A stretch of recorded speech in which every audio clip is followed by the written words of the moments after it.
kenapa engkau nak sangat buat futsal antara sekolah? Okey, kenapa futsal antara sekolah? Satu, kenapa aku nak, macam aku cerita kat podcast sebelum ni, yang aku mengharapkan sebenarnya untuk ramai orang sedar dan ramai orang buat. Jadi mungkin disebabkan aku tengok ada gerakan-gerakan yang dah buat, tapi aku rasa aku terpanggil juga untuk buat. Faham. Jadi kat situ aku buat. Kenapa sekolah-sekolah? Sebab semangat budak-budak kat sekolah ni dia beza. Faham. Sebab kalau kita fikir balik, kalau kita main bola untuk kelab kita di luar, kita menang, kemenangan tu akan diraikan oleh kelab tu sahaja. Kelab, betul. Tapi kalau kita mewakili sekolah, kemenangan yang kita bawa tu kita boleh bawa ke sekolah. Jadi benda tu sebenarnya yang aku looking forward, dan aku nak benda tu orang rasa kat sukan futsal. Teringat zaman-zaman menang, lepas tu next perhimpunan sekolah kita naik Announce. Kau sempat berasa? Betul. Aku sempat berasa. Jadi benda tu sukan lain dah rasa.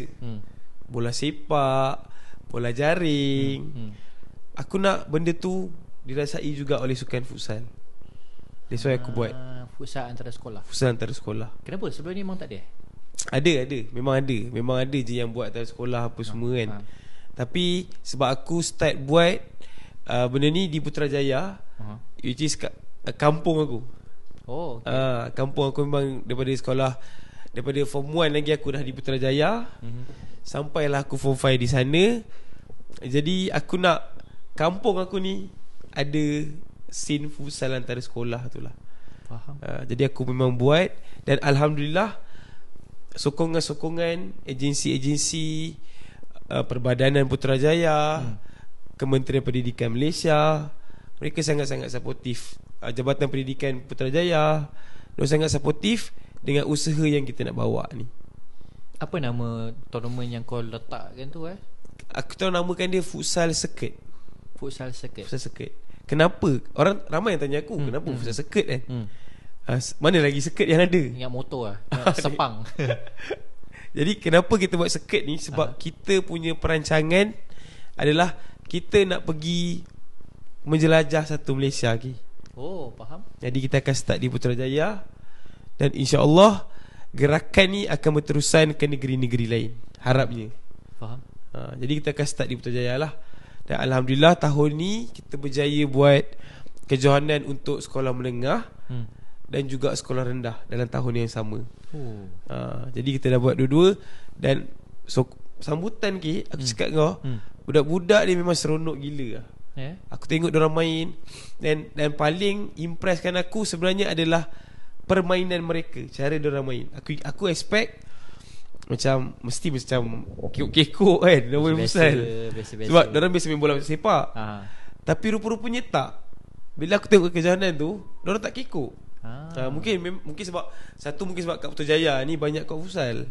Okay. Jadi diorang memang main petang-petang ke kan. Faham. Jadi bila perlawanan tu tak kekok pun.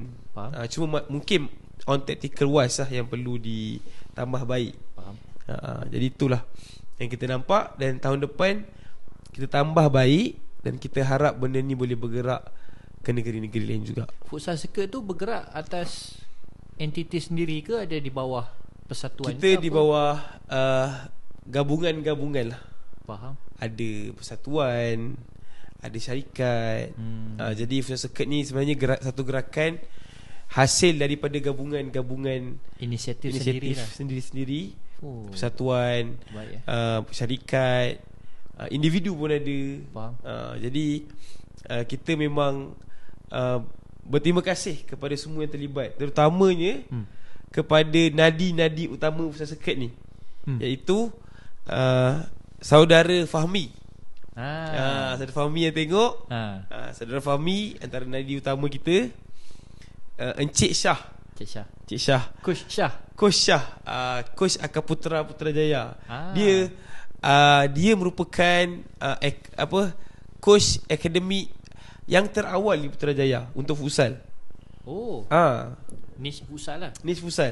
Dia antara fighter untuk niche futsal di Putrajaya lah. Coach Syah ni. Jadi terima kasih. Dan last sekali Day One. Siapa Dik Wan? Dik Wan adalah Azwan Ismail ni, dia merupakan bekas player JDT Futsal JDT dan juga bekas player Malaysia. Kalau orang yang layan si futsal bayi-bayi aku ni kat atas, memang kenal lah Dik Wan ni, memang legend lah dia.